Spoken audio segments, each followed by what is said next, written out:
Si Pedro ba ang unang Santo Papa? Maraming Katoliko ang naniniwala. Totoo ba ito? Bakit tinatawag na banal na ama ang Papa? May batayan ba ito sa Biblia o tradisyon lang? Alamin ang mga bagay na hindi madalas pag-usapan. Kasaysayan at Biblia tungkol sa papacy. Panoorin hanggang dulo, ikaw na ang humusga. Maraming Katoliko ang naniniwalang si Apostol Pedro ang unang Santo Papa. Ngunit may mga nagtatanong, totoo bang si Pedro ay naging Santo Papa? Tara, pag-usapan natin ang bagay na ito. Ano ba ang ibig sabihin ng Santo Papa sa pananaw ng Romano Katolika?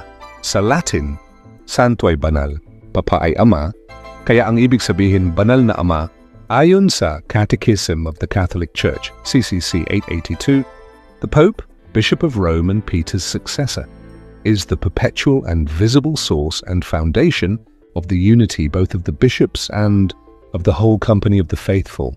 Lumen Gentium, Vatican II, 1964. Itinuturo na ang Papa ay may supreme, full, immediate and universal authority sa buong simbahan. Pastor Eternus, First Vatican Council, 1870. Nagdeklara ng papal infallibility na ang Papa, kapag nagturo ex cathedra, ay hindi nagkakamali sa pananampalataya at moralidad.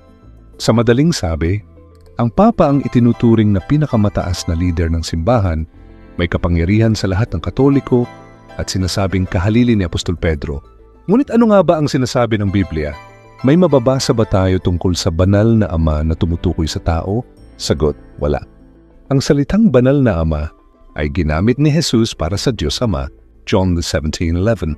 At may babala si Jesus sa Matthew 23:9.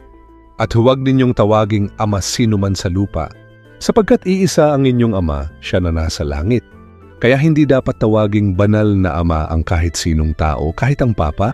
Ito ay paglabag sa malinaw na turo ni Kristo.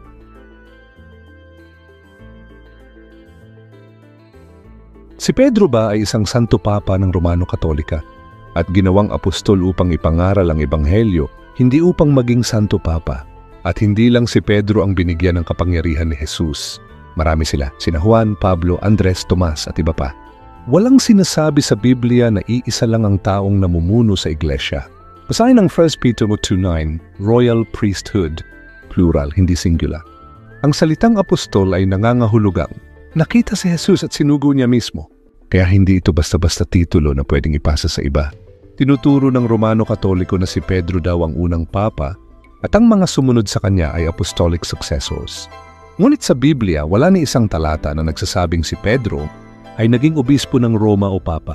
Paano naman ang history? May mga early Christian writings gaya ng kay Irenaeus of Lyons at Eusebius na nagsasabing si Pedro ay nasa Roma, pero hindi sinabing siya ay naging Santo Papa. Ang pinalaganap niya ay Kristyanismo, hindi Roman Catholicism. Mahalagang maunawaan. Ang Kristyanismo ay itinatag ni Jesus, hindi ng Romano Katolika. Ang RC ay isang institution na unti-unting nabuo sa paglipas ng panahon. May mga dagdag na tradisyon na wala sa Biblia. Ang tanong, ang Santo Papa ba ay hindi nagkakamali sa turo? Ayon sa Pastor Eternus ng First Vatican Council, 1870, ang Papa raw ay infallible kapag nagtuturo ex cathedra.